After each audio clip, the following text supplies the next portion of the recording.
Alright, hey guys, welcome back to another video, and today we have another development update for Bannerlord. It looks like there's some new stuff in here, if I'm not mistaken. I kind of peeked at the, they're doing kind of like the, I forgot what it's called on YouTube, where you can kind of segment the video. Some of you guys have told me to do that, and I listened. It's a lot of work. But regardless of the fact, we have a new development update. What's it called? We're going to see what it's all about, all the new stuff, all the old stuff. I'm going to talk about it a little bit, and we're going to go from there. So without further ado, let's do it. Let me go back a little bit. And original link to the video will be down below. Greetings, warriors of Calradia. 170 is now live, bringing many new and exciting updates that we'll be taking a look at in this video.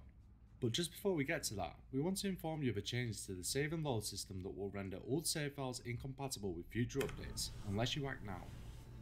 171 cleans up some of the underlying code for the save and load system, but unfortunately, this means that you'll need to manually load each save in 170 and then save it again.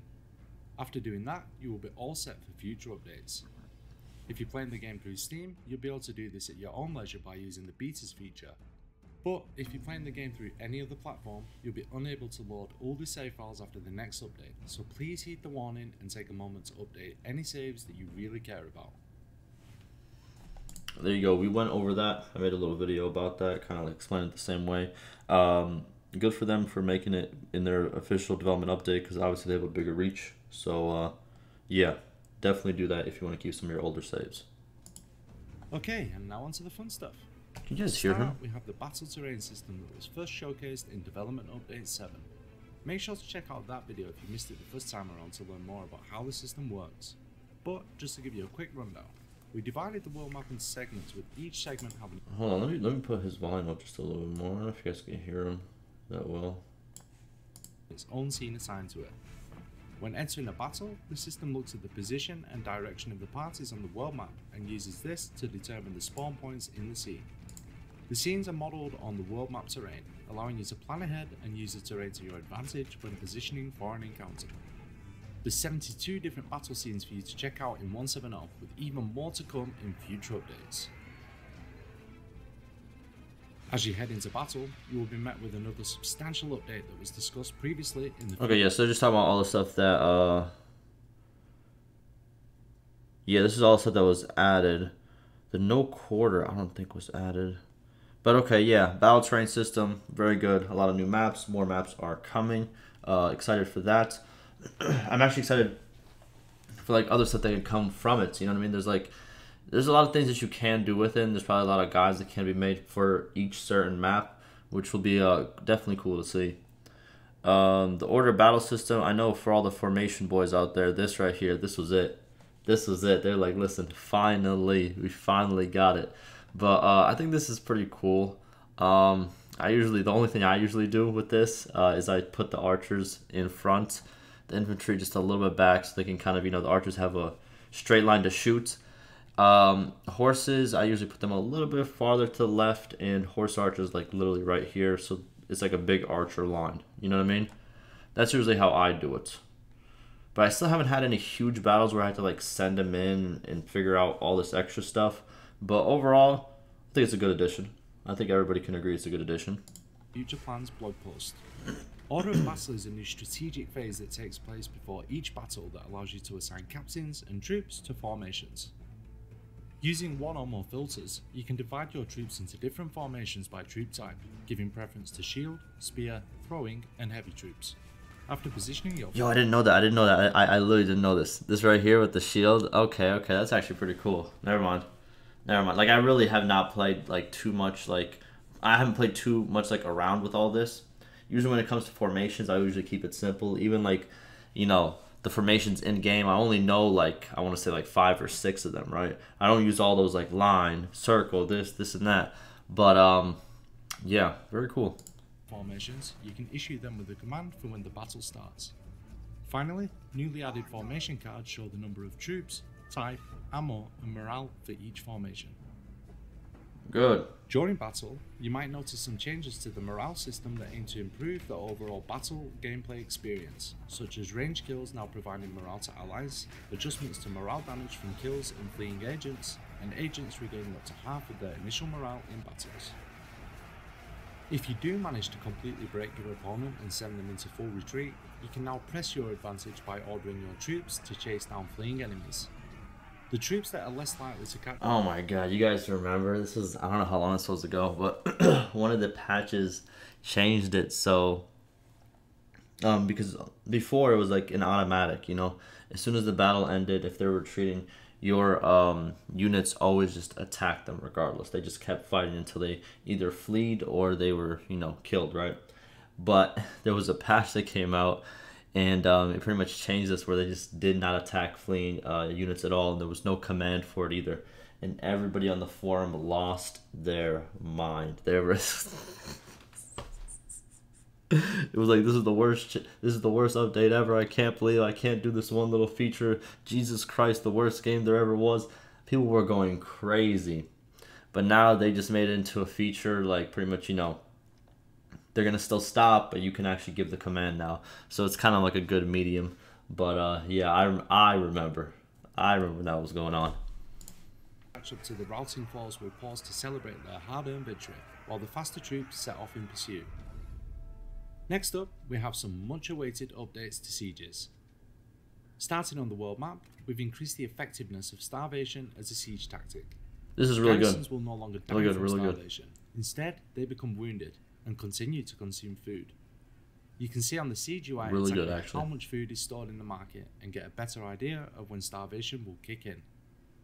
Moving on to siege missions, we have completely reworked the climbing of siege ladders and siege towers, fixing all the... This is it right here, baby. This is what I'm talking about right here, baby. This was a long time coming. But hey, they stuck to their word. Listen, you know, one thing they said way before, I want to say like about a year ago, was that we know that these things are broken and there's problems with them, but we're gonna wait until a lot later stage to fix them. That was their words. And a lot of people are like, oh, they just forgot about this and that. Hey, they stuck to their word, man. They said what they said and they did it. They said the reason for it back then was because there was a lot of problems that had to do with kind of like the game, like just changing some little things you might think might be an easy, quick fix, like the siege ladders, but it was interconnected into so much different code that it would break a lot more features than fix. If that kind of makes sense. So I'm guessing they wanted to wait until, you know, they could actually kind of rewrite some of that code and kind of make it easier to fix problems like this to actually get this fix out. And that probably took a couple of patches, and that's why they stated that. But yeah, hey, it's fixed, man. There it is. There it is. otherwise improving many of the known issues. Finally, a number of AI behaviours were improved to make sieges more challenging and engaging. Nice. If you'd like to check out the siege updates without risking your Iron Man save file, you could always make use of the increased unit count in custom battle that allows you to take up to 2,000 units into battle in a more controlled environment. This was really good. Just to clear up any possible misconception here, the maximum number of spawn units is still governed by the battle size gameplay setting. If all that sounds a bit too hectic for you, you can make use of the slowdown while giving order setting that slows down game time by 75% while you are issuing. This was really good change, and I didn't even think about this, but this is actually a very good change. The slowdown of time whenever you have to make a formation decision, really well done. It was not something that I knew that I needed, but I'm happy that they added it because it's something I definitely needed, and it feels like something that, you know, really makes sense. Not like for real. Like this was a good change, because I remember sometimes I'd be charging on a horse fast, like super fast, and I would be trying to give real quick commands so I could start, you know what I mean, in a way steering the horse again, you know. But yeah, very good. Orders. This setting is enabled by default, but you can always disable it from the gameplay options if you prefer to command your troops in real time.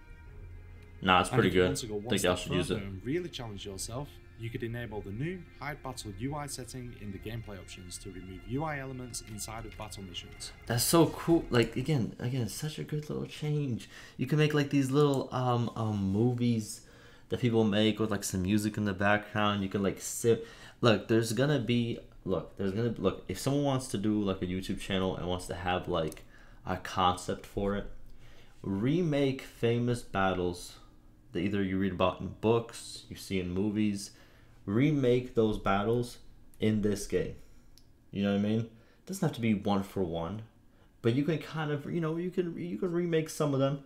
You could change how like the banners and stuff look, so it looks kind of, like a custom battle. Put some nice music over it. You know what I mean? Put some cuts into it. Just like cut up the gameplay. It would look really good, and it would actually work if you can do it right. That would be a good channel idea right there. If you'd like to take a more diplomatic approach to your affairs, you should definitely check out the reworked Charm Skill perk tree. Most of the existing perks were completely replaced and secondary effects added. Oh, and we also completed the partially implemented perks in the other skill trees and fixed all of the known bugged ones. Let's go! For our international friends, 170 saw the arrival of French, Italian, Japanese, Korean, Polish, Brazilian Portuguese, Russian and Spanish text localizations, bringing the current total of supported languages to 11, with German also in the works. That's good. To arrive it gets a lot more people into the game. It really does. Improvements were made to party AI, allowing parties to now run towards allied forces when fleeing from an enemy.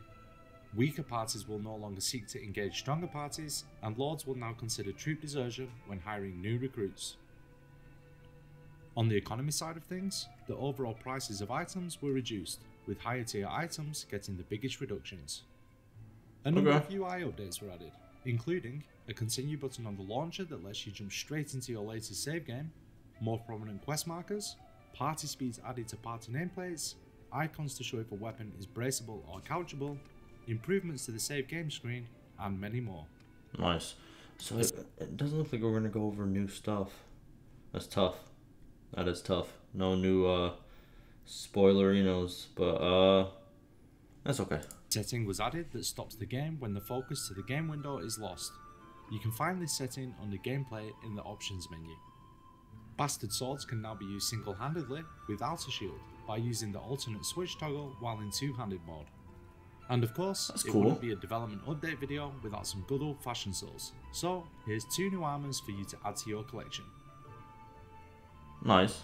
Okay. Over in multiplayer, around 40 new items, including some high-tier battle crowns, were added to the player customization system. Player That's profiles cool. received Okay. a major overhaul, with changes to the lobby screen and a new profile page. You know what we need? They might have this already, maybe not. Y'all should do like a weekly ranked thing. You know what I mean? Like weekly like ranked,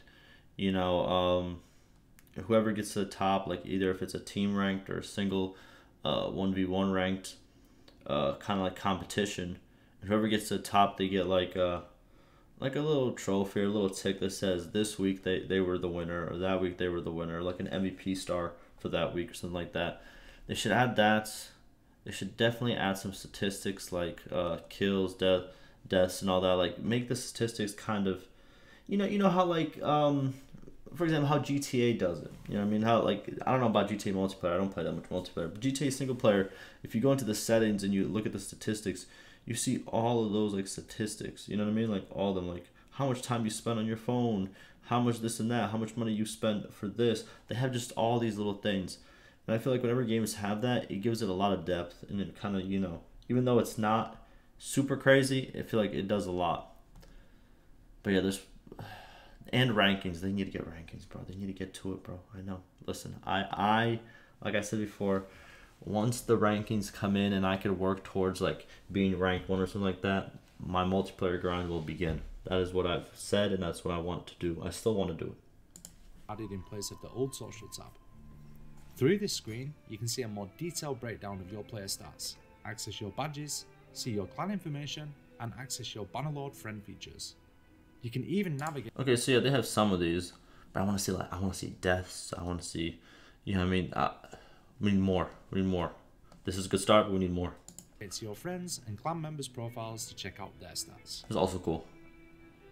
And that's just some of the many changes that you can find in 170. We really hope you enjoyed the video, and we're looking forward to hearing your thoughts on the featured updates in the comment section below.